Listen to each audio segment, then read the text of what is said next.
Estamos aqui no segundo episódio do Pode Fortalecer. Estou com a minha parceira de sempre, Giovana. Oi, gente. Quem não se lembra de mim, Carolina, prazer.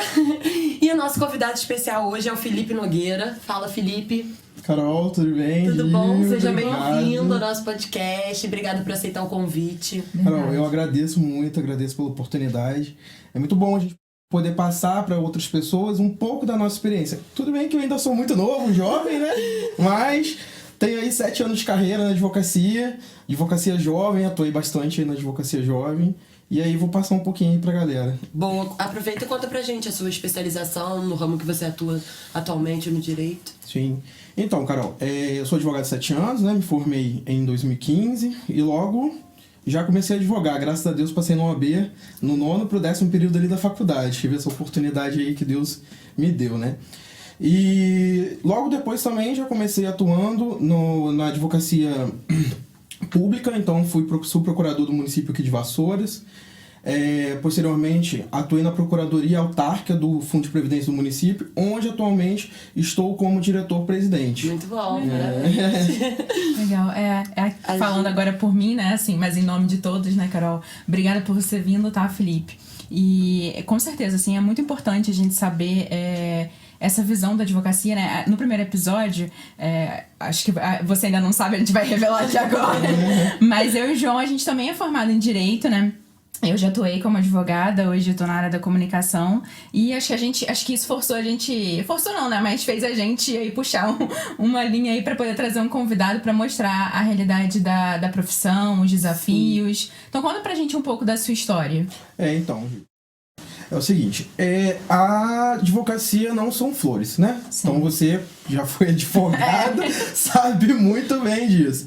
E a gente tem um plus, né? Um plus, talvez, não sei, colocar uma dificuldade muito maior da advocacia no município de Vassouras, né? Ou município de Barra do Piraí, Pati do Alferes, ou seja, municípios pequenos. Sim. Isso porque a demanda, geralmente, apesar às vezes pode ser até grande, tudo, mas a gente tem dois poréns. A dificuldade de você conseguir a arrecadação do seu cliente, né? Da conquista da sua clientela, e ao mesmo tempo a clientela que tem a possibilidade de estar contratando o seu serviço diante dos seus honorários. E aí você tem aquela, entre aspas, uma competição com a Defensoria Pública, né? Sim. Então você tem que se divide aí em todas essas tarefas, né?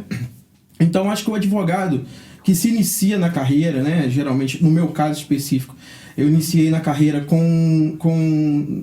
na verdade, na minha família eu não tenho ninguém, né? Eu tenho meu primo, mas se formou acho que em 2013 e eu me formei em 2015. E ele também gosta da advocacia de outra área, enfim, né? Então, a gente se encara uma realidade nesse sentido. Por quê? Você não tem um nome na sociedade, né? Você tem que se colocar diante da sociedade. Então, isso faz com que você, na sua precificação, né? Na colocação do seu preço, faz com que você coloque um preço mais reduzido. E aí você, às vezes, fica até um pouco desanimado na advocacia, né? Mas acho que inicialmente, né, o advogado que está começando vai encontrar essa dificuldade. Fora que o advogado que não tem um escritório. Então, você vai competir, digamos assim, né, com seu colega, com outros colegas da área, que já tem uma estrutura, já tem um nome, já tem um escritório, uma carteira de clientes, né? Você que tem um pai, uma mãe, uma família que já é advogada ali no município, ali na comarca. E aí você já entra no escritório com... Acaba dando tutor ali, né? Exatamente. Ainda fora o medo, né, do dia a dia, porque você, com a advocacia e na faculdade de Direito, né, você tem a prática jurídica, o núcleo de prática jurídica, mas você não tem necessariamente, né, aquela experiência geral. Eu, por exemplo, eu comecei a advogar o meu primeiro cliente. Eu fui fazer uma audiência sozinho, eu juro. Eu tremia bastante. Era muito medo, mas eu sabia que eu tinha capacidade, né? Eu tive a oportunidade de fazer estágios, e os estágios, eu estagiei no gabinete do juiz aqui da 2ª Vara da Comarca de Vassouras, estagiei na Defensoria Pública. Os estágios, ele traz um pouco dessa segurança, né? Mas, obviamente, tudo que é novo, tudo que você tem aquele medo, né? Então, isso é bem complicado pro passo é até acreditar em si antes, né? Exatamente. Porque não só no direito, como na minha área ou em outras áreas, a cidade aqui não desenvolveu ainda o suficiente para nos dar oportunidades pra gente encarar e fazer o nome logo de cara. Já me formamos, foi até isso que a gente já falou no vídeo anterior. A Carol começou falando uma coisa que eu ia falar. O Pode Fortalecer nasceu disso, né? A gente tava com dificuldade de conseguir emprego, né? Saímos da faculdade, entramos numa pandemia, né, Carol? E aí foi cada vez piorando mais, né? É a vida do jovem sonhador que quer ser alguém e ainda tem que lidar com a crise de ansiedade, tipo assim, de ver todo mundo, às vezes até com galera já de nome, que já tem uma oportunidade. Não é desmerecendo a pessoa, não, mas meio que pronto, assim, você pode trilhar aquele caminho que vai ser um pouquinho mais fácil, sabe? Do que você começar do zero e mostrar o respeito e trazer isso aí, sabe? Essa autenticidade, credibilidade pra galera confiar em você. Sim. Porque no direito, talvez seja a vida da pessoa. Verdade. Então, e o estudante de direito, na verdade, ele entra na faculdade e ele logo nos primeiros períodos, ele vai ter certeza que é aquilo que ele vai querer pra vida dele, né? E aí, posteriormente, no meu caso específico, eu já queria ser advogado desde o início, desde novinho, né? Eu acho que foi um dom de Deus aí, e eu sempre de novo falava, não, vou ser advogado. E mesmo gostando, de vez em quando eu pergunto, Deus, por quê, né? Por que é tão difícil às vezes, é tão doloroso em muitos casos. E aí, quando você tá ali no banco da faculdade, você escolhe, não, vou advogar ou vou fazer algum concurso público, né? A grande maioria hoje, até pela advocacia, é um ramo bem difícil mesmo de seguir.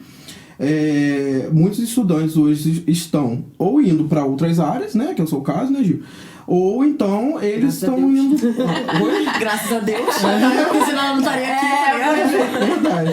Ou então estão metendo a cara ali nos estudos e assim, incrivelmente, as pessoas estudam 5, 6 anos para passar num concurso que o pessoal tem aprovação de 95%, 98% da prova, então tá muito concorrido, né? E a gente sabe que a prova da OAB já é difícil, imagina um concurso público para magistratura, né? Ou para defensoria pública, para quem quer ser delegado. Eu até tinha um sonho aí, apesar eu milito mais na área criminal, né? E aí eu tinha um sonho, tenho ainda, né? Deixei um pouco de lado, de militar como delegado de polícia. Mas a vida vai se encaminhando, né? Foi me encaminhando para o direito público. Eu atuo também um pouco no direito eleitoral, né? Até pela minha família ter no âmbito aí eleitoral. E então a vida vai se encaminhando. Amo o que eu faço, mas a gente tem, às vezes, ali internamente uma vontade, né? Eu te vi agora eu falando da minha profissão, porque eu também tô de carteira assinada, eu amo o que eu faço, exatamente o que você falou. Tipo, a gente tá na nossa área, mas ainda não é exatamente o que a gente quer. Então, assim, mesmo deixando fluir, sempre tenta deixar fluir, levando pro lado que você quer. Realmente, eu já te vejo como delegado, tá? Então, assim, imagina, eu tô apoiando esse sonho. Muito obrigado. Quem sabe mais pra frente todo mundo evolui e você volta aqui como delegado. Já está, o convite já está feito. Já está aberto.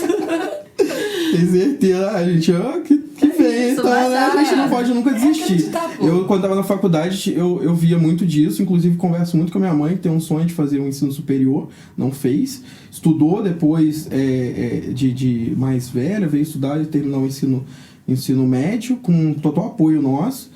E na minha faculdade também teve isso, assim, várias pessoas, eu acho que vocês devem ter passado por isso, que já tinham uma idade mais avançada, mas estavam ali tentando conquistar um sonho. Então eu acho que o sonho nunca é tarde, né? Pra gente buscar, né? Na minha turma tinha gente de 40 anos, 40 e poucos. Não que seja velho, tá, gente? Mas pra mim, eu 17, eu entrei na faculdade de 17. Pra mim era a pessoa mais velha. Porque geralmente as pessoas, assim, 17 já é uma pessoa, né, que entrou muito cedo também na faculdade. São poucos, né? Eu formei, eu passei e entrei, entendeu? Foi tão, tipo, a minha irmã também. Nem deu tempo, Eu já entrei um pouco com 21, porque eu demorei, até por questões financeiras, não tinha o curso, como não tem ainda o curso de Direito em Vassouras, e por ter uma renda familiar comprometida, assim, já com outras questões. A minha irmã na época também já fazia faculdade, e o curso não ser em Vassouras, teria a despesa de ir, né, voltar para a cidade. E, ao mesmo tempo, as despesas ali de comer e tal, de tudo, né? E, então, quando eu passei para a Faculdade de Direito em Volta Redonda, eu passei lá acho que foi em 2009, eu não me lembro direito. Acho que foi em 2009, quando eu passei, na verdade, eu passei pela nota do Enem. Então, não cheguei nem a fazer vestibular. Eu passei tanto para a UF em Administração e eu fazia... Na época, eu ia fazer Administração aqui em Vassouras, que seria a segunda opção. E aí, eu cheguei pra minha mãe e falei, mãe, eu passei na Faculdade de Direito. E minha mãe falou, meu filho, é o que você quer? Eu falei, mãe, eu sempre tive o sonho de ser advogado. E ela falou assim, então a mãe vai fazer de tudo para poder você conquistar esse sonho. E o dia que eu peguei minha carteira da OAB ali, né, depois de 5 anos, e logo eu me formei, né, de dezembro ali, e já logo peguei a carteira da OAB, foi em fevereiro, eu acho que para eles foi maior o troféu do que para mim mesmo. Imagina. Porque você formar 2 filhos, né? Minha irmã numa faculdade e o outro filho formar, ainda pegar e ser aprovado na prova da OAB logo de início, nossa, foi gratificante demais. Ainda mais no caso, né, que você falou que ela não teve a oportunidade de fazer ensino superior, né? Então, o orgulho e a satisfação de proporcionar isso pra vocês, eu imagino que tenha sido muito grande, né? Muito, muito mesmo. Já minha irmã formou um pouco antes de mim, então já tinha sido assim, né? E ela é mais nova e fala assim, cara, agora sou eu, né? Sou mais velha, agora eu tenho essa obrigação. Se minha mãe ali abdicou meus pais abdicaram de muita coisa, eu lembro assim, diversas coisas mesmo eles abdicaram para que eu estivesse sentado ali todos os dias estudando. Eu falei, olha, agora tem que fazer minha parte. Fazer minha parte, exatamente. Né? Não, tem que valorizar isso, porque não é todos os pais que realmente apoiam o sonho dos filhos. Sim. Nossa, hoje a gente tá falando muita coisa que a gente já... Tipo, porque isso envolve papo de vida, sabe? Sim. De vivências, E muito da nossa história. E por que o podcast começou, né, Carol? Aí por isso que algumas coisas você tá falando, eu vou até retroceder com alguns assuntos que a gente já comentou, mas é porque é muito visão.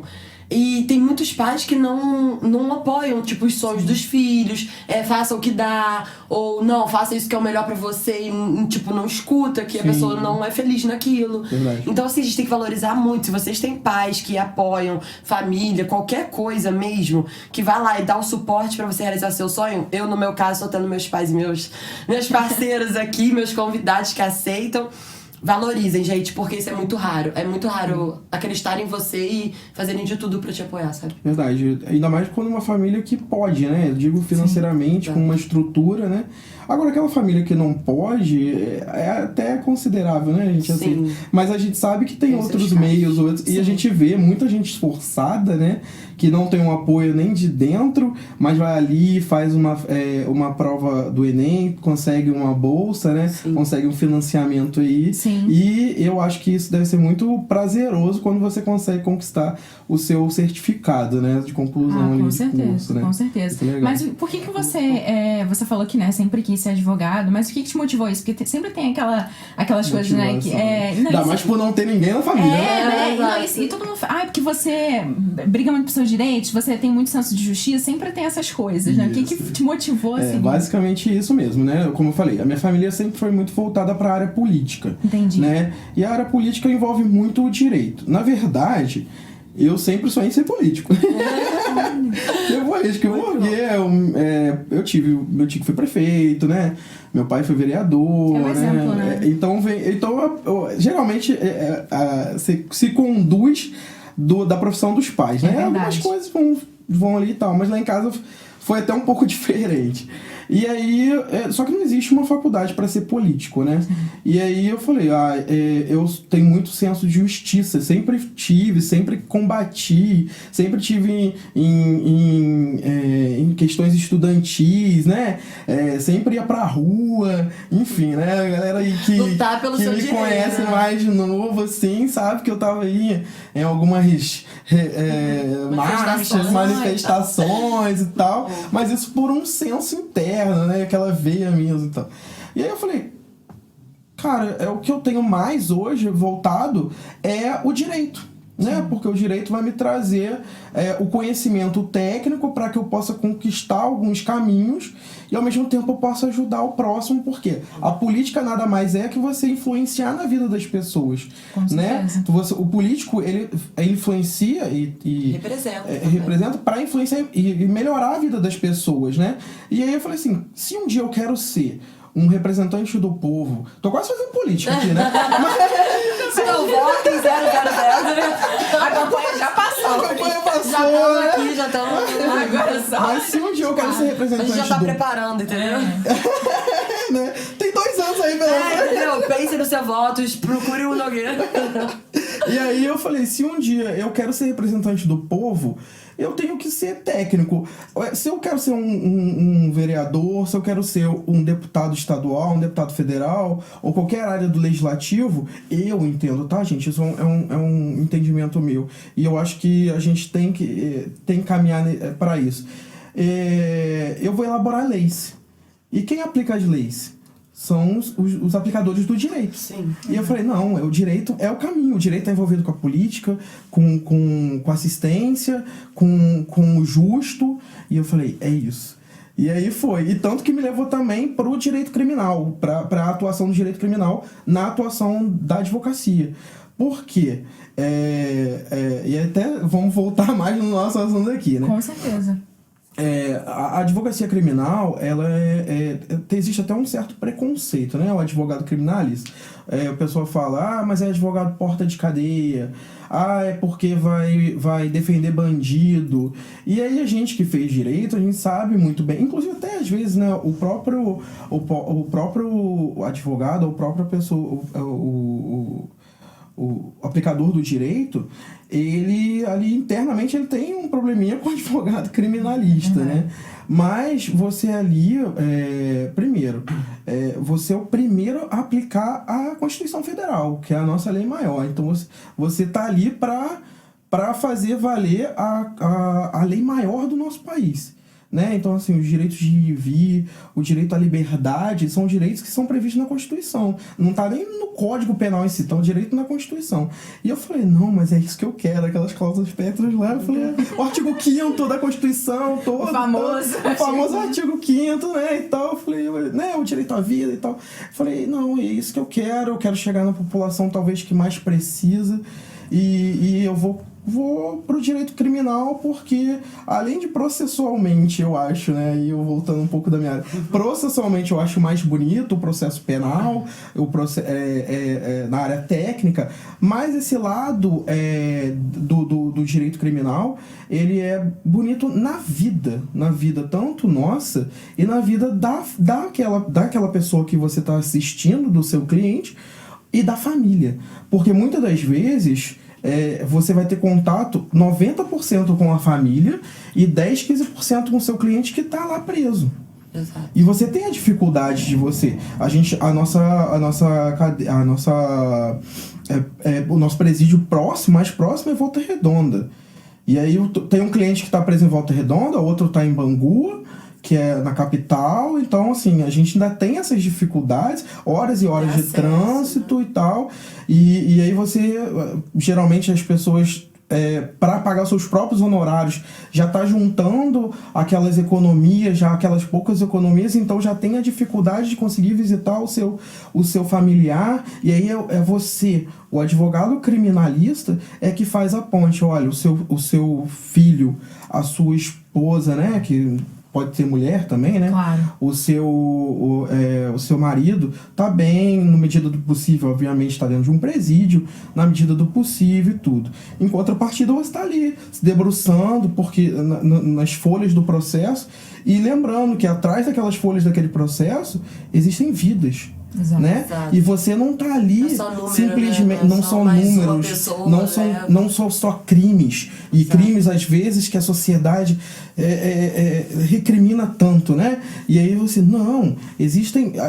o que a gente tá ali atrás é buscando que a pessoa errou, mas pague pelo seu crime de forma justa. Sim, e tenha a dignidade. oportunidade de ressocializar. O direito penal é isso. E a pessoa que tá presa, né, com todas as suas aspas, né, lá no presídio, mas a intenção é a ressocialização da pessoa que está encarcerada, né? E é difícil hoje você conseguir isso, porque você entra, às vezes, dentro do próprio presídio, envolve muitas questões aleatórias, né? É até um pouco difícil de comentar sobre isso, mas a gente sabe como é que é, né? Existem dentro do presídio as suas dificuldades, e aquilo assim, presídios superlotados, comidas geralmente chegam azedas, e aí como é que você vai ressocializar uma pessoa que fica às vezes 5, 8, 10 anos ou mais, que vive numa situação dessa? Sim. Entendeu? Então a nossa luta do advogado criminalista não é só também a luta ali, né, de uma sociedade melhor, né, do direito do seu cliente. Da prisão. Exato. Além disso, de que o preso tenha uma oportunidade melhor dentro da prisão, porque às vezes ele errou, ele confessa que ele errou, e todo mundo tá suscetível a errar. Sim. Né? E aí você tem a sua obrigação ali de todas as vezes falar, olha, isso não pode acontecer, talvez o direito à visita está sendo cerceado, entendeu? E você está todo momento ali.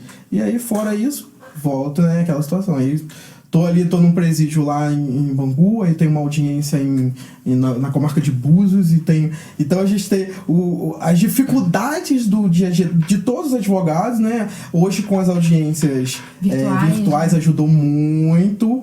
Mas, em contrapartida, tem aquele contato, né? Com o cliente, contato com a testemunha, sim, que eu acredito que a gente também não possa perder essa parte do contato, não, porque até ali na hora de você falar, trocar o contato visual, você também sente se a pessoa tá falando alguma verdade ou não. Tem essa troca de energia, querendo ou não. Sim, e a gente sente em audiência. Isso com as audiências virtuais tem dificultado bastante, ainda mais na seara criminal, né? Infelizmente. E a gente também tem que entender que errar faz parte do nosso DNA, sim, entendeu? A gente veio de uma linha de evolução. Né? Obviamente que tem casos que são muito mais fodidos do que outros, que às vezes são mais leves, mas talvez leve uma pena, por exemplo. Posso citar exemplo? Pode. Por exemplo, aí você julga, tá? Porque, gente, eu não sou do direito. Assim, eu vou ver como uma cidadã que às vezes não aceita algumas coisas que acontecem perante a lei, sabe? Por exemplo, o menor roda porque ele tava com poucas gramas de droga. Assina, já não pode fazer mais concurso público, já perde várias oportunidades, ou pegou com um pouquinho a mais, não é tráfico ainda, não vou levar pro tráfico ainda, mas ainda é uma quantidade um pouco maior, já vai ser encarcerado pelo menos uns 2, 5 anos, eu não sei qual é a média de anos na prisão, por causa no mínimo, né? E perde já outras coisas, não há oportunidade de se reerguer, de tipo estudar ou tentar se arrepender, voltar com outros atos, sai de lá pior, porque aí já tá dentro de facção, aí vai, sai. E aí esse círculo vicioso, se não é pego de novo, entendeu? Então, assim, eu acho que tá errado nesse ciclo aí de condenar por uma coisa assim que todo mundo erra, gente. Só que tem gente que não é pega, só isso. Não, verdade, Carol. Mas isso aí a gente já entra numa situação de que a própria legislação do nosso município aí já deixa a desejar, né? Então começa lá no Congresso Nacional, que são os legisladores. Eles que fazem as leis que são aplicadas, que nós iremos aplicar, e a gente ali só está, infelizmente, para colocá-la em prática. Na qualidade de advogado, que seja mais justo possível, e o magistrado que julgue o mais justo possível, dentro daquilo que é previsto em lei. E aí, lógico, a OAB é uma instituição muito importante no nosso país, né? Porque, além das prerrogativas constitucionais que a OAB tem, né, é a única unidade de classe de profissional, né, que tem algumas prerrogativas aí que outros não têm, e que atua diretamente aí diante do Congresso Nacional, atua na elaboração de leis e tudo, mas assim, infelizmente, né, o direito nem sempre é justo, né, infelizmente. A gente não é justo nem com o próprio daqueles que precisam e que anseiam pela justiça, e às vezes nem com os próprios advogados ou com aquele aplicador do direito, infelizmente. Mas eu acho que é no dia a dia, porque quem faz a necessidade da existência da lei é a própria sociedade, e as leis existem porque a sociedade precisa disso ou daquilo. Ordem, então, exatamente. Então, se uma lei hoje não está atendendo mais ao anseio da sociedade, se a sociedade não entende, graças a Deus a nossa Constituição Federal, ela prevê a revogação daquela lei. Obviamente, existe um caminho, né, legislativo para isso, mas a própria sociedade, inclusive, uma uma das formas de você apresentar projeto de lei, né, que tem legitimidade para apresentar projeto de lei, é vindo da própria sociedade, né, o que é a sociedade. Então, assim, olha o poder que a sociedade tem diante, mas infelizmente a gente ainda as pessoas não têm esse conhecimento e não se abraçam da forma que é necessário, né, infelizmente. Mas aí o que acontece, temos os nossos representantes, então cobre os representantes, o deputado que você votou, e fale, olha, a gente tem uma parcela da sociedade aqui que entende que essa lei não tá legal. E teria como vocês estudarem, porque além, atrás de todos os deputados ali, existem várias pessoas técnicas, uma equipe técnica do próprio Congresso Nacional, quanto do próprio deputado, do próprio senador, para que aquilo seja estudado e aconteça. Propõe o projeto de lei. É ótimo você falar isso, porque até eu, assim, tenho uma certa dificuldade de entender que a gente realmente... A gente que manda, né, na gente. Literalmente. Literalmente. E às vezes a galera coloca político como algo inatingível, inacessível. E isso é surreal, porque a gente não gosta de metade das coisas que acontecem, isso eu tenho certeza, eu falo como por mim, não se enquadrando nesse exemplo, mas em outros exemplos, talvez, que eu não veja justiça. E ninguém faz nada. Eu mesma, às vezes, não faço nada e acho que só mudando político vai mudar alguma coisa. Então, isso é bom você falar isso, até pra gente começar a entender e perceber, ter a voz pode fortalecer isso. É mostrar que a gente pode achar uma solução, entendeu? Sim. Então, por isso que eu até te perguntei, porque eu sou leiga, né? Não, com certeza.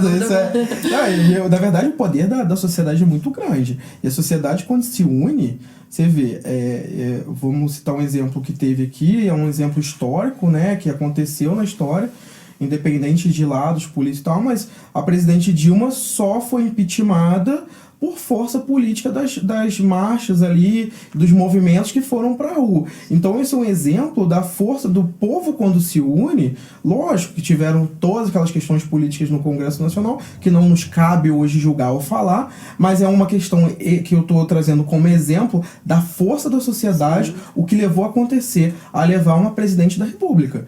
Entendeu? Então, assim, a sociedade tem uma força que não se sabe. E eu não coloco isso só no âmbito nacional, no Congresso Nacional, mas eu coloco isso nos pequenos. Exato. Eu tenho um exemplo próximo que aconteceu comigo, assim, que eu falei sobre até a questão da minha dificuldade, que seria para poder me deslocar da cidade de Vassouras para a cidade de Volta Redonda para fazer faculdade. A época que eu fazia faculdade, o município ele oferecia esse transporte, né? Eu lembro. E aí esse transporte ele foi cessado na minha época não tinha mais. sem explicação nenhuma. E aí a gente, como assim e tal. E aí nós, alunos que utilizávamos e precisávamos muito daquele...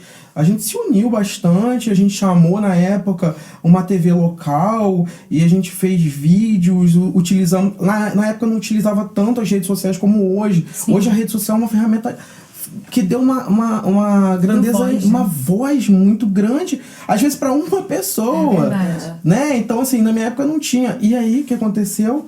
O ônibus voltou logo depois, entendeu? Então, assim, eu digo assim, olha a força que nós temos para a gente conseguir, às vezes, atingir os nossos representantes, né? E conquistar, às vezes, alguma mudança, alguma alteração, né, de lei ou algum direito da própria comunidade, né? E assim, depende, a gente fala muito isso aqui, né, Carol, assim, de que depende da gente também, né? Às vezes a gente vê muitas pessoas apontando o dedo pro próximo, ou culpabilizando o próximo, querendo jogar a responsabilidade própria no colo de outra pessoa, né? e ficar ali só na sombra, né? E na verdade, assim, depende da gente, né? Verdade. É ter a consciência de que se a gente ficar de braços cruzados esperando cair do céu, também não vai acontecer. É aquele papo que a gente tá falando desde o início, que ninguém faz nada sozinho. Exatamente. E isso é em qualquer ramo, porque é muito difícil você representar. Porque até pra você ser alguém, representar, ter uma voz, você tem que ter, tipo, uma legião de gente que apoia, que se inspire, que esteja contigo. Então, até pra isso, até tipo o fã que o pessoal tem de blogueira. Sim. Até pra você ter um fã, você depende de alguém, entendeu? Senão nem você seria você. Verdade. Então, assim, as pessoas têm que parar de achar, eu sou fodão, eu sou isso, eu faço por mim, não preciso de ninguém. Não, gente, uma hora vocês vão cair no buraco, entendeu? Porque vai precisar de alguém lá na frente. Não, e assim, é até meio clichê. Um abraço, mas às vezes é até meio clichê a gente falar, mas é aquela máxima, ninguém é autossuficiente, né? Sim. A sociedade funciona porque cada um exerce o seu papel ali, né? Mas assim, eu queria saber, você atua ainda na área criminal ou não? Atua? Eu atuo com uma certa restrição, né? Porque por ser hoje secretário municipal, né? Eu demanda muito tempo, né? Você ali fazer a gestão, ainda mais de um fundo de previdência, né? Que é uma gestão muito técnica, então demanda bastante do meu trabalho. Mas eu ainda atuo na área criminal, porque pelas veias ali... Pela paixão mesmo. Apesar de todas as dificuldades, né? Verdade. Mas o que te fez, então, assim, seguir, ainda que tenha essa paixão aí pelo penal, seguir pro direito público? Então, foi aquela questão que eu havia comentado, né? Porque a vida me levou, entendi, né? Por ter família ali, então tive uma oportunidade, né? De entrar na Procuradoria do município à época e me apaixonei também. Então, assim, eles são dois ramos, né? O direito público de um lado, sim, e o direito privado ali no direito criminal, tá envolvido um pouco também com o direito público, mas tá ali na advocacia criminal, ali no meu escritório, digamos assim, né? E eu falei, não, eu vou manter aqui, porque é onde que eu vou me manter, né, amanhã ou depois. Mas sempre eu vou estar ali junto com o direito da sociedade, ali, direito público no caso, porque eu tive a oportunidade de me apaixonar nele também, eu acho que foi bem bacana. Eu tenho uma dúvida de uma pessoa que não sabe. O direito público... Assim, você atua para pessoas que não têm condições financeiras, é isso? Ou é público porque é para as pessoas em geral? Na verdade, o direito público, nesse caso aqui que a gente tá falando, é porque atua na advocacia pública, né? Ali no caso, eu tô atuando pro município, né? Então, assim, representando tipo a prefeitura. A prefeitura, entendi, isso. Ou o procurador de estado representa o estado, e aí tem o procurador-geral da república, entendeu? Então a gente tá voltado para o direito público da área de administração pública nesse sentido. Entendi. É bom até ter porque feito nesse essa caso você tá falando... gente... Sim, não... Como eu? Aí galera, vambora. Nesse caso que você tá falando, né? Existe na verdade as defensorias públicas, né? Defensoria Pública, sim, da União, Defensoria Pública dos Estados, né? E tal. Ela faz esse atendimento para quem não tem possibilidade, né? Aqueles hipossuficientes na esfera juridicamente falando, que não tem possibilidade de estar bancando um advogado, os honorários de advogado. E aí a sociedade, os legisladores fizeram essa previsão legal de que a gente, todo mundo tem direito ao né? Então, assim... Isso na advocacia criminal é específico mais ainda, porque assim, alguém que está na área civil, né, foi intimado por uma ação possessória, ou foi intimado por uma prestação de alimentos, né, não pagou pensão, sim, alimentícia, que acontece muito, né? E aí, se você não buscar a defensoria pública não vai até você, né? Isso não vai, enfim, isso não acontece.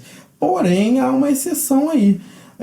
Se você está sendo processado criminalmente, né, por ter cometido alguma penalidade, e aí você é citado num processo criminal e você não tem condições e você também não busca, não quero saber e tal, mas mesmo assim o Estado, para dar o direito ao contraditório, a ampla defesa, os autos do processo, depois de um prazo, mesmo você se mantendo inerte, eles são encaminhados à Defensoria Pública, e a Defensoria Pública vai fazer mesmo que você não tenha ido à defensoria de forma voluntária ali, né, em posição legal, mas voluntária, vai fazer a sua defesa técnica. Então, ninguém fica sem defesa no processo criminal. Entendeu? Entendi. Então é uma exceção que o legislador trouxe aí pra ou seja, ainda assim, que você mesmo... deixe correr solto, né, no criminal, você ainda vai ter alguém ali te defendendo, né? Diferente do civil, né? E acontece, você tem que ter iniciativa. Exatamente. Que aí tem algumas questões legais ali, né? É quando você perde prazos, e aí vai ter algumas... vão ter alguns resultados em razão disso. O processo criminal não. Ou seja, o que eu quero dizer é o seguinte: se você deixar pra lá, você vai ter sua defesa e não vai ser revel, como se fala. E a revelia, né, como a gente fala no direito, a grosso modo, é dizer que os fatos que foram trazidos inicialmente são verdadeiros. E na área criminal não tem isso. Pode até ser revel, mas não tem essa consequência de dizer, não, foram verdadeiros. Não, você tem um direito ali, a ampla defesa, e a Defensoria Pública muitas das vezes vai ali em busca às vezes até de uma testemunha, tenta ajudar, né, para que você tenha um julgamento justo. Sim.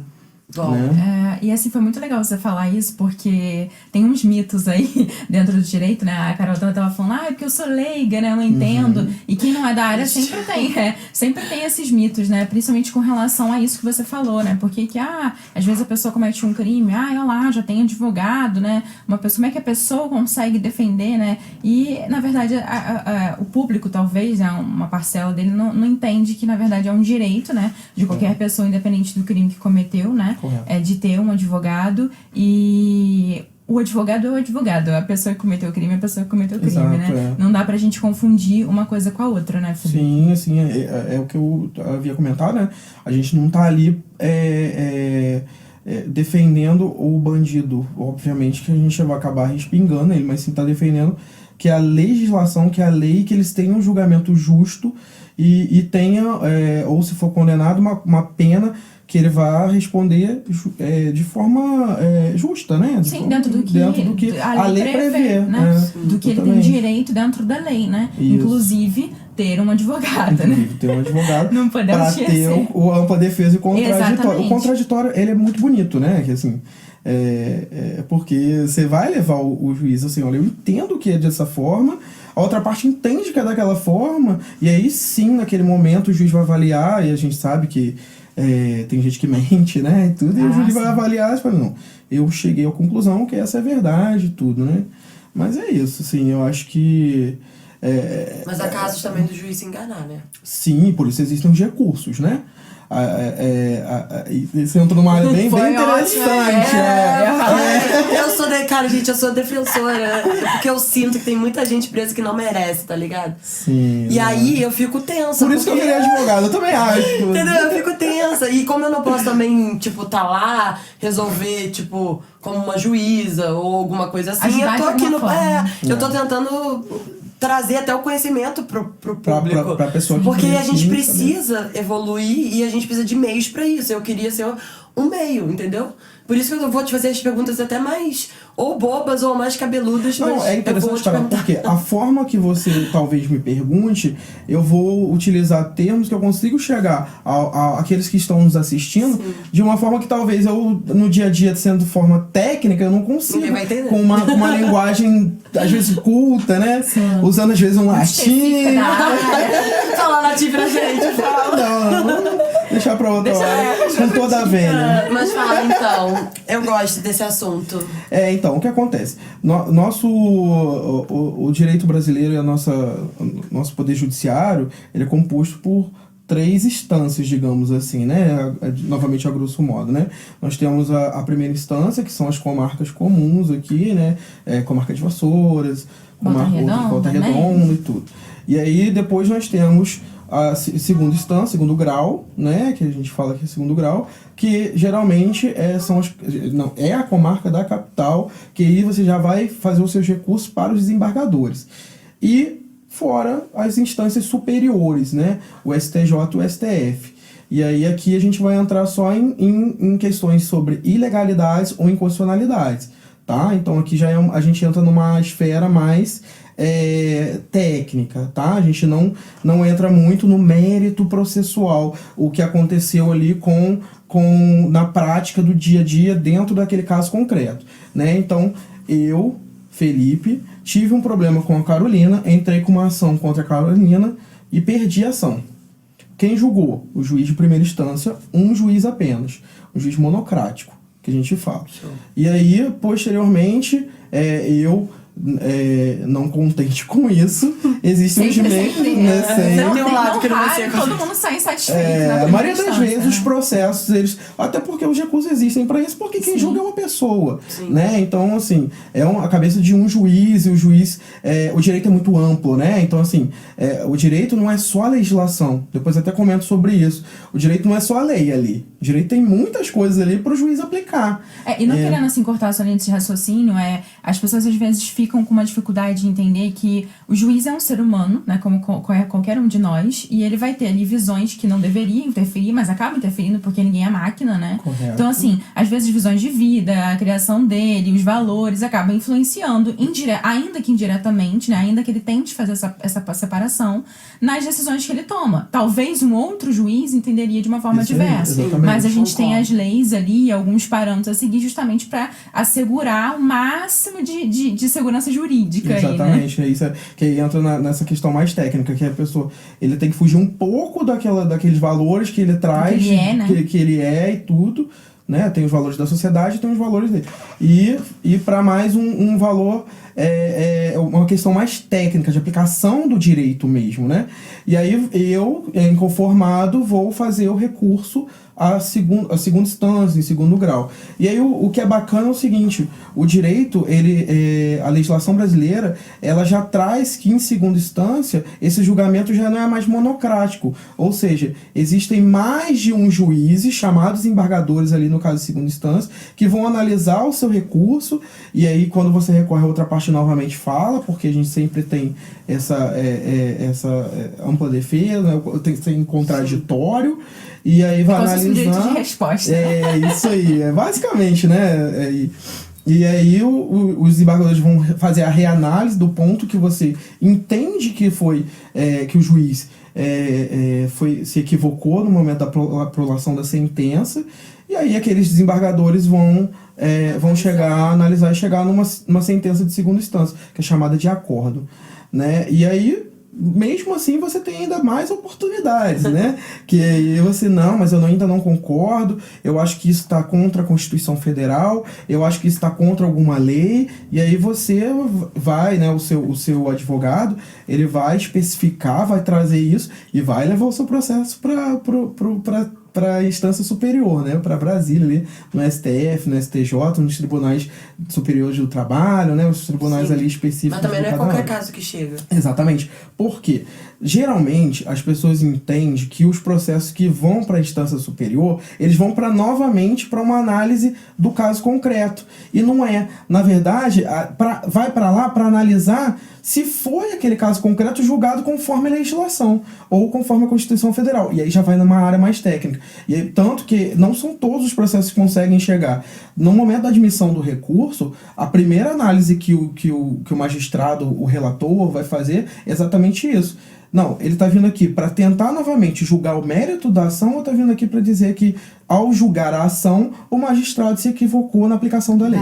Entendeu? Sim. E aí é isso. Por isso só vai caso seja sob a lei, não sob o julgamento. Tipo, seguindo a Constituição, fez tudo certinho, mas ainda há equívoco perante o cara julgado. Então não chega ao terceiro... Não, o processo pode até chegar, porém vai fazer essa análise ali principal, né? E aí ver assim, não, o que ele está alegando ali? Não, ele está no seu julgamento alegando que o fulano pegou tal coisa alheia e ele não pegou, e aí falou que é testemunha isso. Não, o juiz não vai ouvir mais testemunha e tal. O juiz vai ouvir que não. O que foi julgado aqui tá conforme o fundamento legal aqui embaixo... não tá. Então vamos rever aqui. Entendeu? Então é isso que ele vai ver. Ou então o fundamento legal tá conforme a legislação, conforme a Constituição. entendeu? Então é isso aí que basicamente eleva as instâncias superiores, fora, né, as prerrogativas legais de julgamento, né, de presidente da República, deputado federal, tudo, que aí são já julgamentos que já vai direto pra lá. Obrigação julgamento do STF, né? Que foi o que aconteceu ali se o Lula seria julgado ali ou seria julgado no STF. Então existem essas divergências aí, às vezes, no entendimento disso, entendeu? Entendi. Mas os processos de pessoas, abre aspas, comuns, né? Que não tem prerrogativa de função, né? De exercício de função e tudo. Ele tem que seguir esse caminho aí de passo a passo. Essa trilha, né? Essa trilha. Na verdade, que ainda às vezes é bem morosa, né? Eu ia falar isso agora. No Brasil não é fácil. Você leu meus pensamentos. Eu ia falar isso agora. O que você atribui, assim, as pessoas reclamam muito, né? O judiciário demora muito. Eu acho, assim, o brasileiro, ele acredita muito na justiça. Porque se ele não acreditasse, a gente não teria tanto processo aí, né? Mas por que demora tanto? Na sua opinião, lembrando, gente, é a visão do Felipe, né? Isso não é uma verdade, né, absoluta, mas assim, na sua visão, por que você acha que demora tanto? Olha só, eu acho que o principal hoje é a quantidade de pessoas que buscam o poder judiciário e judicializam, às vezes, questões que podem ser resolvidas na esfera administrativa, digamos assim, né? Ou na esfera ali da conciliação, né? E o Código de Processo Civil, que aí foge um pouquinho do meu conhecimento, mas todo criminalista, né, tem que saber um pouco, né? A gente é apaixonado às vezes pelo criminal, pelo processo penal, mas a gente tem que saber um pouco do processo civil, que o processo civil tem todas as áreas de direito. É verdade. Né? E aí o Código... Todo mundo geralmente escuta isso na faculdade, é uma grande verdade. E aí, o Código de Processo Civil, ele é recente, ele é um bebê ainda, né, de 2015. Eu me formei em 2015 com o Código de Processo Civil novo. Eu estudei todo o Código de Processo Civil antigo. Nossa! E aí eu fui fazer a prova da OAB com o Código de Processo Civil novo. Assim, tava naquele... tinha algumas questões... Transição. Ali, e aí, né, tava na vacatio, que a gente chama, né? Na vacatio legis.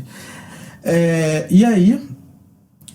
o Código de Processo Civil, com os legisladores viram aí, que a conciliação, né, a forma de mediação é o caminho para desafogar o judiciário.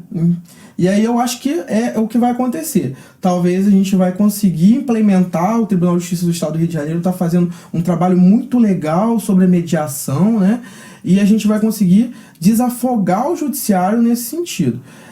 Fora isso, assim, a gente tem umas questões processuais, né? Eu acho assim, a demanda de processo faz com que o magistrado não consiga analisar todos os processos de forma rápida. Então, às vezes, o processo demanda muito tempo para o cartório processar, talvez juntar uma petição, né? Apesar de ser hoje processo eletrônico, né? É mais rápido, mas o cartório ainda tem que fazer aquele andamento processual, né? Os serventuários ali são poucos serventuários, isso é uma crítica até pessoal minha. Eu acho que a justiça ainda tem que fazer a contratação de serventuários para um bom andamento do poder judiciário, né?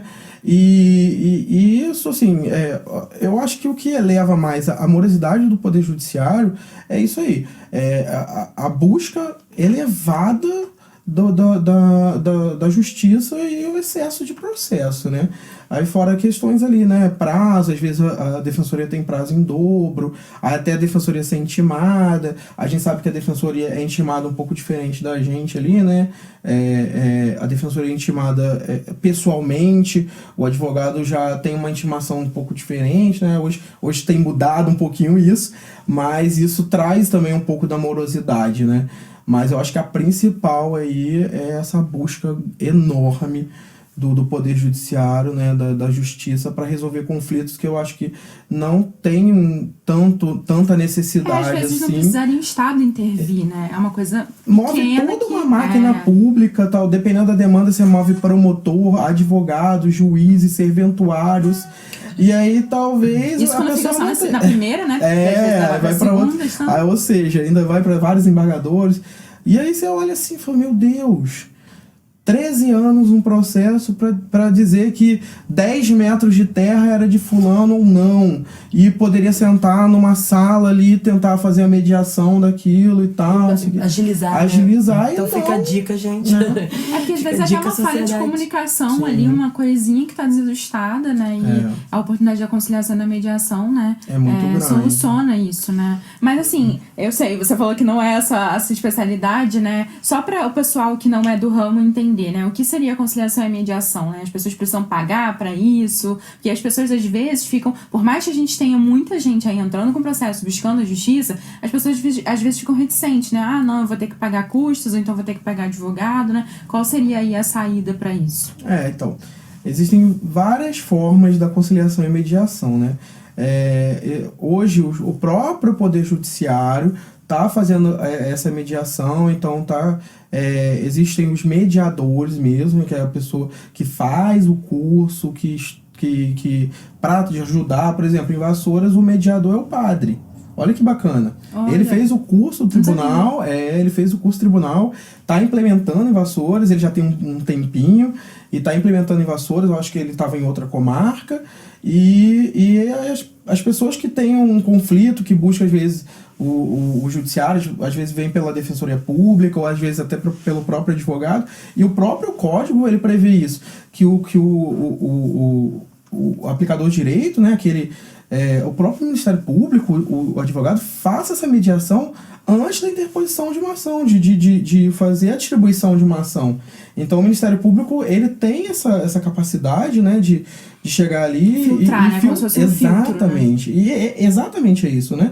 E fazer. Então, a mediação, que hoje é mais, assim, né, a conciliação, geralmente, ela entra no decorrer do processo ali, né? Você entrou com uma ação e é intimado para audiência e conciliação quando você vê que a demanda pode ser resolvida logo de início, o juiz ali talvez possa marcar, né? E tem outras formas também de mediação, em cartórios, por exemplo, né? Cartórios extrajudiciais, eles podem fazer a mediação, né? Dependendo do que for a demanda, né? Então, basicamente é isso. E aí, dependendo da forma, ela tem suas custas, sim, né? O cartório normalmente é cobrado. Ela é cobrada no cartório, né? Então, assim... Que coisa! Geralmente, quando você move profissionais, né? Vai haver. Mas, por exemplo, na Defensoria Pública, eu já vi acontecer, e é uma forma também de mediação e conciliação, os próprios defensores, e eu acho muito legal da instituição da Defensoria Pública, chamar as partes e fazer uma conciliação, um acordo ali, e só levar ao judiciário o acordo assinado para o judiciário fazer a homologação. Né? Entendeu? E olha aqui, imagina o que o defensor conseguiu fazer ali, né? Tantos anos de um processo, provavelmente, que o defensor conseguiu fazer, e é bem bacana. E o advogado, ele pode fazer isso também, né? A prerrogativa da defensoria é a mesma, e o advogado tem, talvez, dependendo da demanda que é levada ao seu escritório, vamos tentar resolver isso de alguma outra forma. A Carolina e a Gil têm um conflito, você é minha cliente, ela tem um advogado dela, e então vem aqui no meu escritório. Obrigada. Já ganhei. Agora já ganhei, galera, foi mal. Ela vai advogar em causa própria, talvez. E aí chamar as partes antes mesmo da distribuição, de mover a máquina pública ali, né? Sim. E vai resolver, e isso talvez. É bom até, porque, como eu sempre falo aqui, gente, diálogo é tudo. Então, assim, até nesse ramo, ter um diálogo, né, com a... Tipo, tô em conflito com a Gi, e eu falar, vamos, Gi, vamos conversar. É a oportunidade de falar. Resolve tanta coisa, gasta tanto menos. E, tipo, você às vezes sai ganhando até, porque os dois saem ganhando, porque vai entrar numa coisa justa, comum. Exato. Né? A gente ouve muito um direito, eu não me lembro bem assim. Às vezes vale mais um bom acordo. Do que uma briga eterna, né? Exatamente. Basicamente é nisso aí que eu escutei muito, eu acho que é verdade. Às vezes você fazer um bom acordo, você ganha tempo. Geralmente envolve muito aí, talvez, em processo de herança. Processos de herança, eu vejo são anos e anos, muitos anos. E aí o que acontece? Os herdeiros vão falecendo, e aí tem os herdeiros dos herdeiros. E aí como é que se divide aquela herança quando as pessoas... Aí o patrimônio vai dilapidando, às vezes não existe mais. E aí a família fica em briga. Gente, peraí. vamos sentar, vamos tentar resolver aqui de alguma forma. Como dinheiro mexe com as pessoas, né? Meu Deus. Eu não entendo ainda o conceito de brigar, tipo, com o meu irmão por causa de dinheiro. Tipo, eu, né? Tô falando particularmente. Ou com um pai, ou com uma mãe, ou com famílias. Gente, isso eu vejo acontecer da Vera. Tipo, e eu fico, mas cara... Mas são valores internos que a gente traz, cara, você perde, tipo... entes queridos, você perde experiências, natais, sei lá, qualquer coisa, assim, muito mais significante. Fora por causa de dinheiro, e às vezes é merreca. Às vezes nem é milhões, tá ligado? Isso que me causa. E quando é em família, né, acaba tendo essa torta de climão, né? Que ninguém quer ter um processo na justiça, né? Ninguém... na época que eu atuava, eu vi que as pessoas tinham muito receio de ser citado, colocado ali como réu no processo. Essa palavra réu já assusta, né? E é ruim mesmo, né? As pessoas acham que vão ser presas, né? Então, assim, traz, querendo ou não, um desconforto ali, né? Apesar da gente saber que não tem nada demais, né? São só partes processuais. E nomenclatura, né? Poderia ser mais bonita, né? Do direito civil ainda tem, assim, requerido, requerente, né? E aí tudo dá uma melhorada aí, né? Reclamante, da hora trabalhista, né? Reclamante, reclamada. Mas no meu caso, geralmente eu estou com o réu. Mas é bom você relembrar isso, porque acho que a criminal é a rainha dos achismos, exato. E dos mitos, né? É a primeira, e eu vou te colocar numa sinuca de bico, que eu acho que todo mundo fala que são as saidinhas, né? Por que tem as saidinhas do presídio, né? Todo mundo, às vezes... todo mundo, né? Uma forma de generalizar aqui, até equivocado da minha parte. Mas, assim, eu vejo, às vezes, muitas pessoas indignadas. Porque fulano matou um filho, sai no dia das crianças. Beltrano matou pai e mãe, sai no dia dos pais e no dia das mães, né? Por que acontece isso? Ótima pergunta. Sim, aí a gente volta à Constituição, né? São direitos constitucionais. E aí tem aquele princípio da ressocialização do preso. Então, o direito dele sair e voltar a ter contato com a sociedade, na verdade, é dia dos pais e tal, é exatamente pelo valor dele tentar se ressocializar na sociedade. Então, é um direito dele, assim, é um direito muito questionado, realmente, e às vezes contraditório, né? Matou os pais e vai sair no dia dos pais. Matou as mães e vai sair no dia das mães. Mas a intenção basicamente é essa, de que aquele preso, aquele condenado, né, ele tenha o direito de conseguir se recolocar na sociedade. Isso vale também para aquele direito dele estar cursando algum curso, alguma faculdade, poder sair e voltar, né? E também poder sair para trabalhar e voltar. Porque é nessa oportunidade que você está trazendo de volta, talvez, valores, né? Oportunidades para uma pessoa que um dia errou. Exato. Entendeu? Mas também não são todos os casos, né? Não é qualquer um, são todos que saem. Não, é porque o que acontece? Que aí já complica. Porque você entra ali... Isso daí. Exatamente. Eu vou falar grosso modo, claro, porque tem muita coisa dentro... Né? Exatamente. Difícil. Mas quando você tá ali, você tá cumprindo uma pena, você já não tá mais pelo seu crime. E você tá pela pena que você tá cumprindo. Então a gente lida ali com uma quantidade de pena. E aí no direito brasileiro, você tem os regimes, né? Acho que todo mundo tem um pouco de conhecimento disso. Regime fechado, semiaberto e o aberto, né? E existem tipos de prisões para cada regime, tal. Então a ideia é que, olha, você errou, vai ficar um tempo ali na cadeia para pensar um pouco naquilo que você fez. No cantinho do pensamento. É o seu castigo inicial. Mas se você se comportar legal, se cumprir certo tempo da pena, se você trabalhar ali dentro da prisão, se você fizer alguma coisa boa, você tem a sua pena reduzida. E aí tem o cálculo da pena. Você entendeu? Então, assim, aí você vai sair do seu regime talvez fechado, que o regime... Não é necessariamente o regime inicial é fechado, tá? Ele pode se iniciar no regime semiaberto. E aí você vai fazer a progressão do regime. E aí você, dentro do regime que você está cumprindo a sua pena, você tem os seus direitos. Porque a ideia de que você já talvez na progressão ali, você já trabalhou, você já fez um pouco, já pensou bastante, né? Daquilo que aconteceu, no seu erro, e agora você vai ter a oportunidade de ser reinserido na sociedade. Sim. E aí, muitas das vezes, aí vai, lógico que a pena depende um pouco do crime, né? E aí, muitas das vezes, você tem que ser de forma gradual. Olha, você vai um pouquinho, fica um pouquinho lá fora, mas vai ter que voltar aqui, porque você ainda tá cumprindo pena. Você tem que lembrar que você tá cumprindo pena. Uhum. E aí chega um ponto que o juiz fala, olha, eu acho que tá legal, você se comportou bem, e aí eu vou colocar talvez...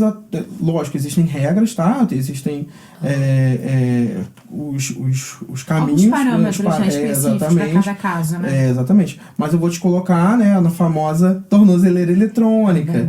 E aí a pessoa fica ali talvez alguns anos, alguns meses, com a tornozeleira. E até o regime aberto. O regime aberto, dependendo, pode ser com tornozeleira, pode ser sem tornozeleira, cumprindo algumas medidas cautelares diversas da prisão, como, por exemplo, ir ao fórum de 2 em 2 meses, entendeu? E aí até você cumprir com a sua obrigação com a justiça. O que eu acho, assim, minha opinião como uma pessoa... Leiga. Leiga. Porque, né, pra não falarem que eu tô falando que eu sei as coisas. Eu não sei nada, tá, gente? São opiniões, valores até internos que eu vou botar aqui como opinião. Por exemplo, eu concordo até de ser restituído na sociedade. É maneiro, porque a gente tem que dar segunda chance. Todo mundo na vida merece uma segunda chance de se arrepender, de refazer, de voltar com a sua vida, de tentar pelo menos o mínimo, né, do que fez, dependendo. Porque eu também não vou exagerar que eu também não concordo com todos os casos. Mas eu acho isso maneiro. O problema que eu acredito é o processo. Por exemplo, mesmo que vai vendo, se comportou bem e tal, mas lá dentro, o que faz pra pessoa realmente, tipo, voltar a estudar, ou a querer trabalhar, ou a querer uma vida melhor pra si próprio? Filosofias, tipo, estudos, não só estudos, mas... O que vai estimular lá dentro? O que estimula ele, não só, tipo assim, vai ele trabalhar... Tá, você tá trabalhando, mas às vezes nem é o que você quer. Entendeu? É um conceito muito complicado você instituir uma pessoa... Pra quem já tem uma mente já voltada, e talvez ali que venha de um local inapropriado, talvez, cresceu no mundo da criminalidade. E lá dentro, será que vai mudar? Vai, talvez. Porque lá tem contatos com outros presos, até às vezes de facção, né, e tal. Tem contato. Mas existem trabalhos internos, assim. Não é simplesmente você fica dentro da prisão esperando, olhando cumprir sua pena, né? Existem regras, você acorda conforme os horários, você come conforme os horários. Tem os horários pra tudo. O famoso banho de sol, né? Banho de sol, né? Você não vê o sol quadrado, né? Você tem um banho de sol, né, e tal. Mas, assim, além dessas regras, tem alguns projetos, tem pessoas, por exemplo, de religião, muitas vezes você escuta, né, falar, fulano entrou tá na prisão e agora é evangélico, é crente, né, que muita gente fala assim. E é porque o papel da igreja evangélica é muito grande, né? Dentro do... Às vezes ele sai da cadeia e nem segue mais a religião. Mas aquilo ajudou muito no seu caráter, na sua mudança e tudo. Então não é simplesmente você vai ser preso, fica lá dentro na carceragem, na sua cela, tem contato com outras pessoas, se você não atendeu o chefe lá da cela. Lógico que a gente sabe que existem hierarquias, às vezes quem tá mais lá dentro mais tempo, tal, sei lá, mas não entrando nesse mérito, mas eu digo no mérito de administração penitenciária, existem muitos projetos, oficinas, né? Eu vejo bem bacana, assim, eu acho legal quando eu vou na casa de custódia em Volta Redonda, que eu vou com mais frequência, né, por ser o mais próximo. Logo que eu entro assim no presídio, né, na parte mais interna mesmo do presídio, tem uma horta. E quem faz a horta são os próprios presos, né, que estão ali com bom comportamento, que têm o direito de trabalhar lá dentro. Porque você tem que conquistar esse direito também. Isso aí eu acho legal. Você tem que conquistar, não é chegar vou trabalhar e também não é um trabalho escravo. Aquele negócio de merecer fazer algo, né? Isso, exatamente. Porque isso vem muito até do caráter em si. Exatamente. E aí, a questão é o seguinte, que você conquista isso lá dentro e você vai, talvez, qual que é a sua sua habilidade lá fora. Eu sei cozinhar. Costurar. Eu sei costurar. Eu sei mexer com pneu, era mecânico. Borracheiro. Então eu sabia mexer. E isso tem, porque tem os carros, tem toda a máquina ali que precisa, às vezes, trabalhar. Eu sei fazer um trabalho interno. Uma mini sociedade, né? Exatamente. E aí vai te dando. E você vai conquistando ali dentro, porque dependendo, eles fazem todo o seu estudo de comportamento. E aí você vai ganhando uma certa liberdade, frequentando alguns lugares do presídio. Eu entro, quando a gente entra, a gente sabe que existem rigores para entrar no presídio, e a gente tem, enquanto advogado, a gente tem a nossa prerrogativa de entrar. Obviamente a gente tem que deixar alguns objetos e tudo. Sim. Mas com roupa e tal, eu entro a gente entra ali, e aí no mesmo lugar que eu tô ali com o primeiro portão de saída, tá um preso do meu lado, entendeu? Mas por quê? Ele conquistou aquilo. E eu converso com o preso ali super tranquilamente. E aí, outros presos não têm isso, por exemplo. Geralmente quando o preso é iniciante, né, que a gente vai mais na cadeia pra conversar com ele, eu tenho que chamá-lo, tenho que falar qual cela que ele tá, pra ele vir até o parlatório e conversar comigo. Você vê a diferença. Eu, às vezes, poderia estar com o meu cliente ali do lado. Mas o meu cliente ainda não conquistou aquilo. Chegou, assim. Entendeu? Tive um caso também. Eu fui num presídio em Bangu, no complexo penitenciário lá de Bangu, no regime aberto, e eu não me toquei, que eu tava na penitenciária de regime aberto, e eu fui direto pro parlatório. E aí eu tava no início da carreira também, na verdade. Então eu tinha um pouco ainda de medo também de entrar no presídio, aquelas questões iniciais, sim. né? Então, aí daqui a pouco o meu assistido tocou assim: ô doutor. Aí eu olhei assim, eu falei: ué, você tá aqui fora? Eu tô no regime semi-aberto. Eu falei: verdade. E aí eu meio que não tinha observado e tudo.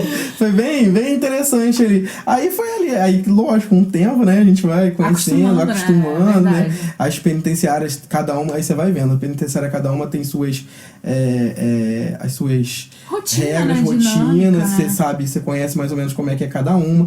Tem aquelas obrigações da família, né? De dia de visita, dia de levar as coisas, né?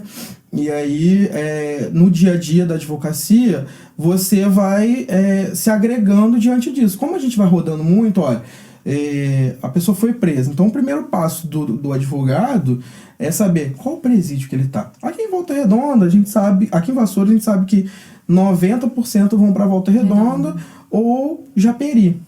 Por quê?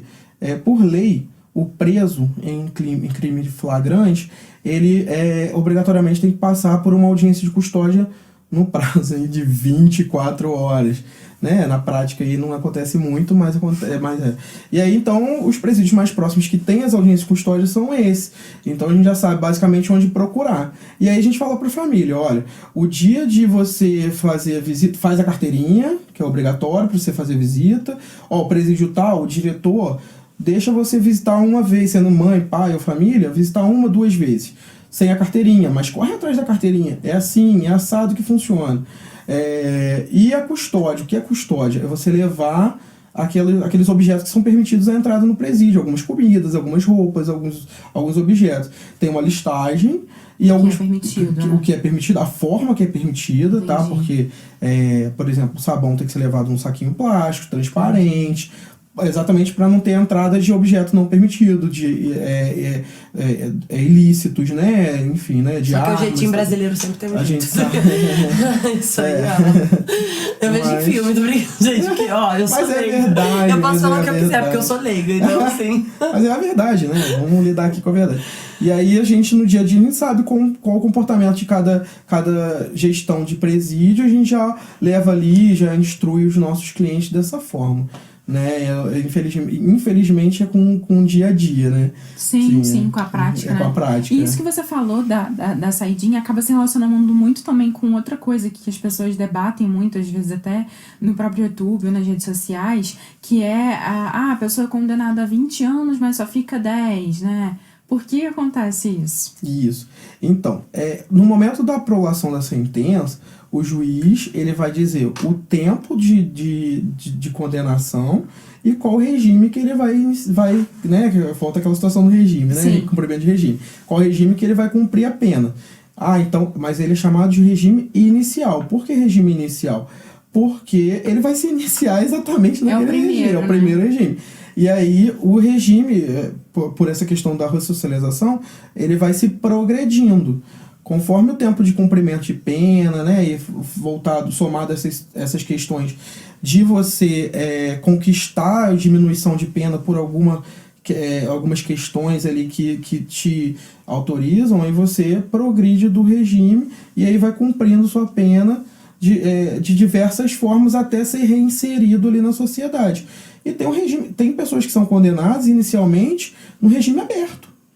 Mas por quê? Porque o juiz entende que aquela prática criminosa que ele foi condenado não é tão reprovável, né? Até pela lei, né? A lei fala quais são a pena mínima e a pena máxima, né? E o juiz vai aplicar... não, então a pena foi 3, 4 anos. Não, 3, 4 anos, a lei já permite que o regime seja aberto diante desse tal crime. E aí, então, vai ser no regime aberto, mas você vai cumprir o regime aberto. De 3 anos você vai ter que vir aqui, dizer que você vai... quais são as suas atividades.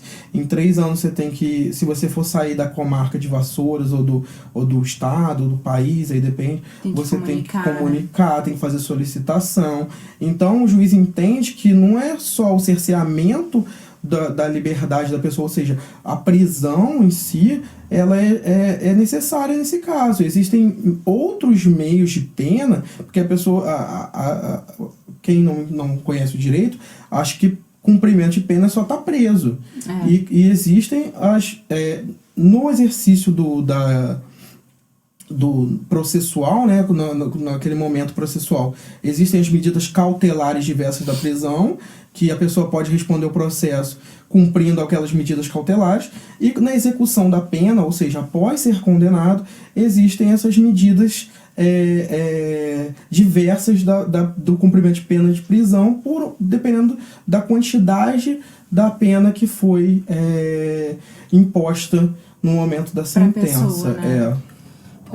O direito, cara, tem vários ramos. Eu já tô sentindo que quem quiser aí já pede parte 2 desse episódio. Porque, enfim, fica, gente. E é muito bom. E é muito bom porque você tá esclarecendo várias coisas que, no fundo, tem muita gente que não sabe. Exatamente. Não tem interesse também, às vezes, saber, mas no fundo até quer saber. Por exemplo, eu. Eu não sou uma pessoa tão interessada assim em ficar pesquisando e entendendo exatamente o que é cada coisa. Mas se você me contar, eu vou querer saber. Entendeu? Eu vou querer aprender, entender, porque conhecer, isso é muito importante. A gente tem alguns pontos. Então, tipo assim, eu tô amando. A gente tem um ponto daquela família que tem alguém preso e às vezes tem uma certa dificuldade, né, de conseguir, às vezes, chegar na defensoria pública, porque tem disso, de pessoas que às vezes não tem dinheiro nem para passagem, né? Mas tem um acesso, talvez, ao nosso vídeo hoje, né? Sim, e vai esclarecer. E tem pessoas que talvez sejam interessadas e vão ver o nosso vídeo. E eu não sou o conhecedor de tudo, vão ver o nosso vídeo, vão trazer ideias aí e vão, talvez... agregar ainda mais. Agregar mais e se bombar aí, eu venho de novo. Nossa, e se você, qualquer pessoa real, tiver dúvidas, quiser que o Felipe responda, nem que a gente faça ele fazer uns stories do Pode Fortalecer, respondendo, pode deixar os comentários aí embaixo, as perguntas que vocês querem. Segue o Felipe. Quer falar seu arroba? É @felipenogueira.adv. Essa não podia ser diferente. Esse é o meu Instagram, né? Felipe, eu não queria encerrar, mas eu vou, né? Porque também... Se não tiver aqui, a gente vai ficar infinito aqui. Eu já gosto também de falar, né? Vocês me deixaram aí. Não, e é um assunto certo. Muito bom. E dá pra sentir que ele tem ramificações aí que, se for indo, já era. A gente vai fazer uma live um dia, gente. Não, com certeza. E aí eu quero te agradecer por você ter vindo. Com certeza você vai voltar, seja como delegado político ou você mesmo. Mas você vai voltar, advogado que eu quis dizer, né? E, galera, fortalece a gente, como sempre. Segue, se inscreva no canal, assina. Se inscreva e assina, né? Mas também, se tiver assina também. Curta, comenta, compartilha, notificação, faz tudo. Aqueles botõezinhos todos aqui que a Voz do Além sempre bota ativa pra gente. Sininho. tenho... Hoje eu não ouvi sua voz do além. Fala aí com a gente. Eu ia falar, mas eu fiquei sem oportunidade de... Quer falar agora? O entrevistado falou bastante, né? Falou bastante. Não, mas eu vou... Já que, por enquanto, a gente ainda não tem pergunta de público, eu vou fazer 2 comentários que eu pensei aqui enquanto você tava falando, e aí você fica à vontade de responder, comentar qualquer coisa que você quiser ou não. Enfim, fazer aqui a parte do público.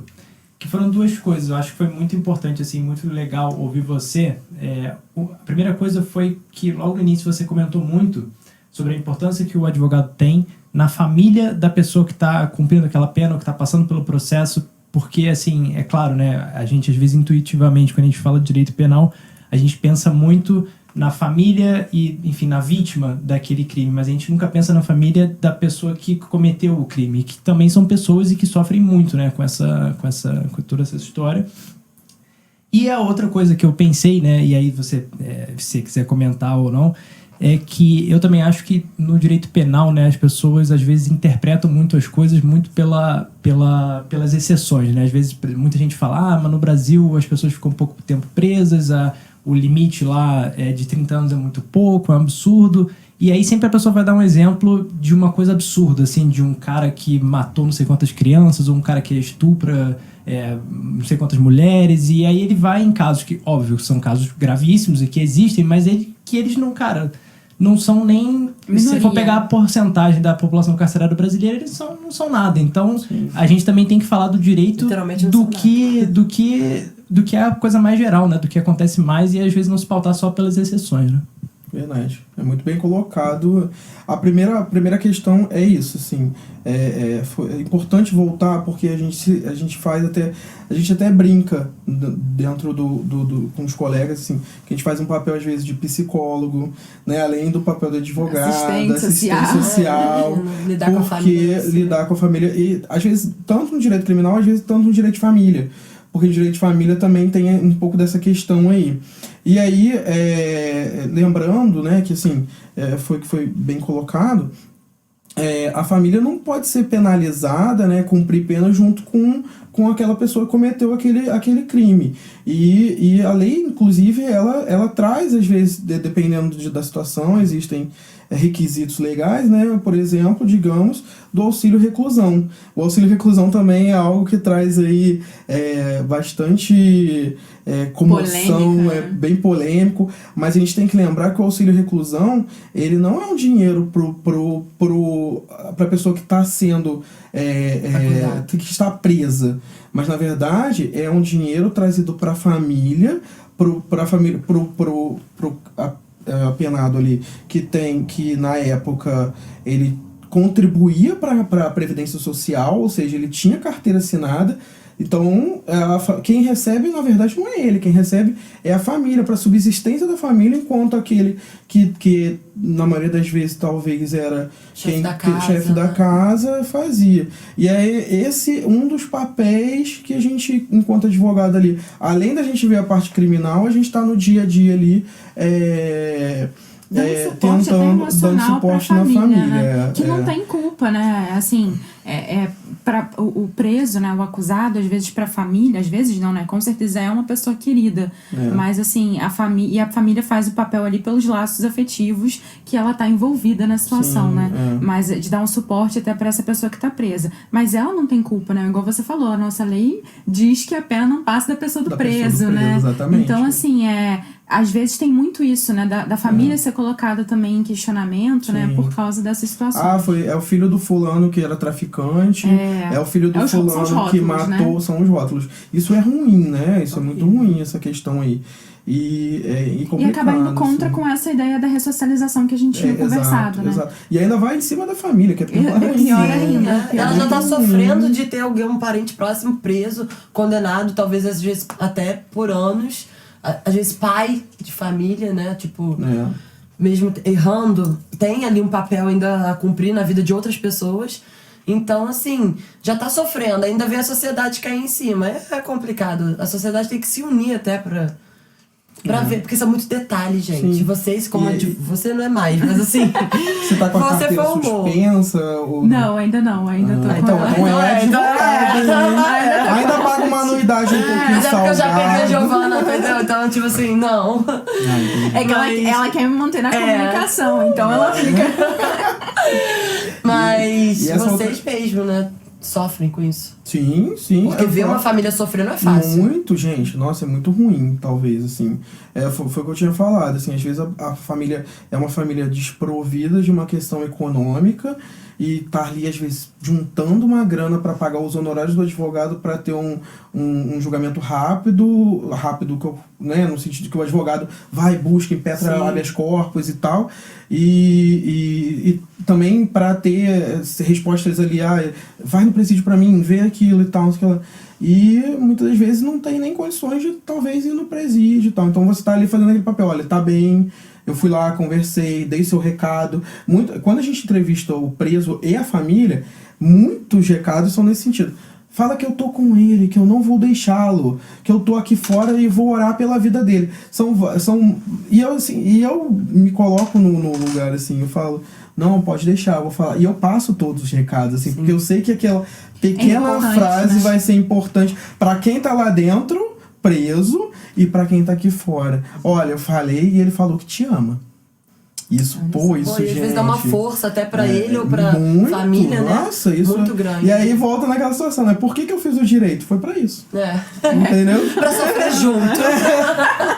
Entendeu? Basicamente, resumindo, depois de todo esse contexto aí, mas foi pra isso, assim, pra mim, a minha parte da sociedade que eu tô fazendo é isso, cara. Apesar de alguém tem que fazer, né? Vamos assumir que tem que ter pessoas com mais empatias e que realmente estejam dispostas a até dedicar sua vida a isso, sabe? Tem gente que se dedica mais, tem gente que não se dedica e tem gente que faz a diferença na sociedade. E apesar de ter essas dificuldades, né, assim, sempre tem uma recompensa, né? E a recompensa é essa que você falou, né?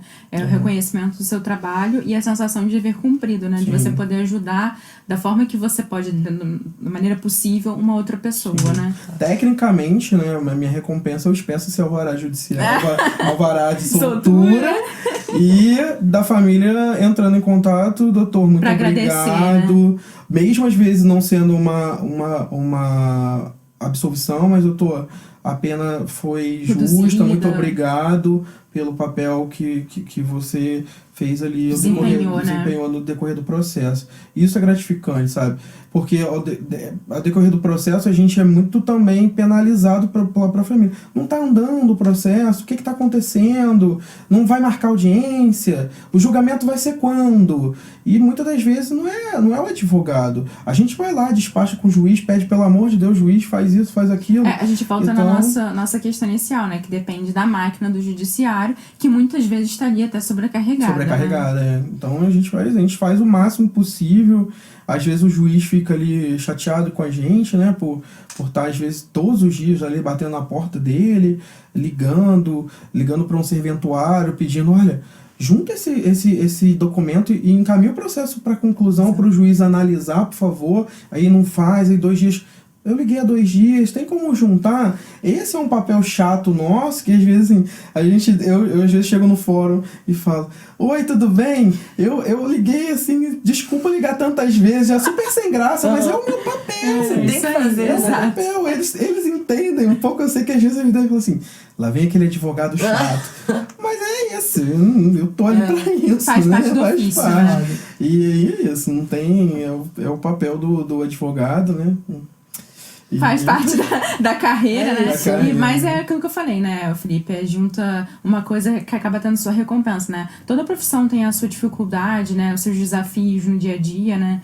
Mas a recompensa ali do seu trabalho bem feito, daquilo que você gosta de fazer, que é o que você pontuou no início, é muito, enfim, gratificante, né? Muito realizador pra qualquer pessoa, né? Verdade. E vocês viram que a gente já a gente já tá aqui de novo. Mas eu quero falar só mais uma coisa. Que o João falou. A parte 2 veio mais cedo, né? Te falar foi culpa da voz do além, né? A voz do além. Pô, eu não vou te dar mais a voz, hein? Jogou a faísca de novo. Mas eu ia falar, que é verdade que o João falou, a voz do além falou. Que às vezes eu falo o nome dele sem querer. A voz do além falou tem alguns casos que são nem são consideráveis, tipo, em números, né? E as pessoas usam muito isso como argumentos pra falar dos presídios e das prisões. Então, você quer comentar algo? Eu ia até comentar, mas como a gente vai Mas é bem difícil, assim, né? Porque entra numa situação que não tem conhecimento e a gente também não tem como... talvez seja hoje, né, uma oportunidade de levar isso, porque realmente tem sim, a pessoa é penalizada. Se a pena é baixa, ela tá cumprindo a pena, assim. Não, mas não ficou nem 2 anos preso, mas depende muito do crime que ela cometeu, entendeu? E, enfim, se a gente for também sobrecarregar as penitenciárias brasileiras, a gente tem que lembrar de outro ponto. Existem gastos com dinheiro público também. A pessoa que tá presa... Galera... Essa...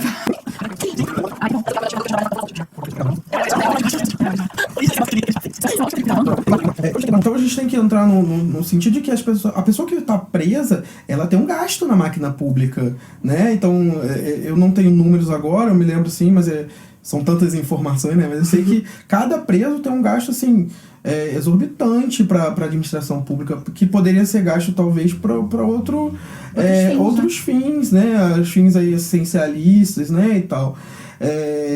E por isso, talvez, de não... E são, né, já são inflamadas, cheias e tal. Por isso, talvez, a gente analisar também o ponto de que, assim, a condenação seria só a condenação da pessoa ser presa, né? E tá ali, né, encarcerada. Não, existem outros meios de retaliação daquela prática criminosa que a pessoa pode, né, tá cumprindo e tal. Não simplesmente, peguei 1 ano de pena e vai ficar preso 1 ano, entendeu? Não é a ideia, foge até a ideia da própria ressocialização, né? A gente tem que ter um princípio de toda a sociedade, né? A gente não pode pensar só em si, né? A gente tem que pensar num todo, né, gente? Tem que pensar assim, no colega, enfim, né? E a gente volta naquela questão. Ninguém é autossuficiente. Quem nunca errou, né, gente? E pra encerrar, por favor, vamos ter que encerrar, porque a gente vai fazer outra. Ninguém quer. Que pena. Então, gente, eu sei. Peraí, Carol, que eu tenho outra pergunta aqui. Piadista. Mas fiquem à vontade, gente, sério. E a gente vai sempre colocar caixinha de perguntas pra vocês interagirem com a gente. O Nogueira, eu tenho certeza, cara. Eu faço questão pra você voltar, tá? Porque eu sei que a galera vai te querer. Você fala bem. As pessoas precisam desse tipo de informação. Eu preciso desse tipo de informação. Eu fico feliz, assim, de certa forma poder estar agregando, poder estar ajudando, trazer um pouco da minha experiência, um pouco do meu conhecimento. Não sou uma pessoa, volto a dizer, conhecedora e sabedora de tudo, né? Não tenho aquele conhecimento, né? Mas o pouco que eu sei, eu tento sempre dividir. Às vezes eu gosto de tomar minhas cervejinhas e tal, eu tô ali... A próxima vai ter, tá? Eu posso te fazer uma pergunta, assim... Então, tem que ser aqui e tal. Não, tá, faça a pergunta aqui, mas eu não vou te dar uma orientação jurídica, né? Até pelo impedimento legal. Sim. Mas, vamos lá, vamos ver. Isso, aquilo, tal. Então, beleza. Te ajudei? Ótimo, acabou, entendeu? Então, eu tento fazer em todos os momentos possíveis da minha vida. E eu fico feliz de ter sido convidado, né? De ter minha voz ouvida aí. Com todo mundo aí que com certeza vocês vão conseguir alcançar, que eu sei que o projeto tá bem legal. Parabenizar vocês pelo projeto, bem bacana mesmo. A iniciativa é linda, maravilhosa. E desejo sucesso demais para vocês todos aí, toda a equipe aí da produção. Amém, gente, ilumina. Todo mundo aqui, vamos. Faça todo aquele negócio que um dia eu vou aprender todas as falas das paradas, mas façam. Os locais que tem que apontar. Um dia a Carol vai vir ensaiada. Eu vou aprender, cara. Gente, uma hora vai, tá? É porque eu sou bem espontânea, eu não consigo ser robotizada, mas um dia eu vou conseguir, pelo menos, falar certo. E... a próxima... é que eu queria falar da Caran, galera. Porque a próxima vez, o Pedro, meu jovem Pedro... Cara, às vezes dá vontade de socar o Pedro. Ele é um ótimo patrocinador, gente. Eu amo ele, eu amo os produtos dele. Porém, a cerveja não chegou a tempo hoje. E eu queria dar muita cerveja pro Nogueira, mas agora ele vai ter que voltar. Agora ele vai ter que voltar. Pedro, eu quero a cerveja da Caran, que é muito boa, já tomei, tá? Já tomei aqui. Lá em Piabas também. Pedro, ele tá espalhado. Vocês acham que não, mas ele tá em todo lugar, gente. Ó, e é a melhor, sinceramente, é a melhor. Então, eu tô te devendo uma cerveja. Nós temos as cachaças da Caram. São 6 tipos aqui com a gente. 5, né? Não, são 6. E outros números também que eu vou ter que aprender, gente. Mas são 6 cachaças. Cada uma é feita num... É barril que fala? Barril. Gente, o Paulista tá aqui também, tá? Dá oi aí, Paulista.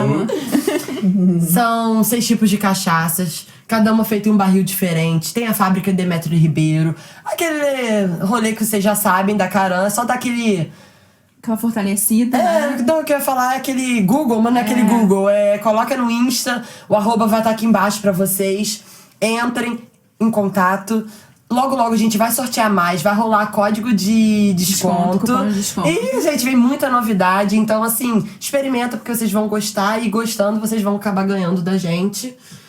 E acho que é isso, né? Muito obrigada. Pedro, manda cerveja. Pedro, manda cerveja, tá? Não vou falar de novo. Pedro, manda cerveja. Até o Paulista quer. E outra coisa também, agradecer ao Paulista, sempre fortalecendo. Ele é aqui do estúdio, dono do estúdio, o Som para Rock, que fica em Vassouras, também é alugado. E quem quiser também alugar pra gravar músicas, videoclipes. Só não pode fazer outro podcast que agora o Paulista é nosso. Inclusive, E é fiel, aqui é fidelidade. Mas assim, vocês podem fazer o que vocês quiserem no estúdio. Estão precisando de um estúdio? Paulista. Quer falar algo, Paulista? Tá legal. Podem vir pro estúdio. Vem pro estúdio então, galera. Então é isso. Sigam todas as nossas redes, apoiem a gente e um beijo grande e gostoso.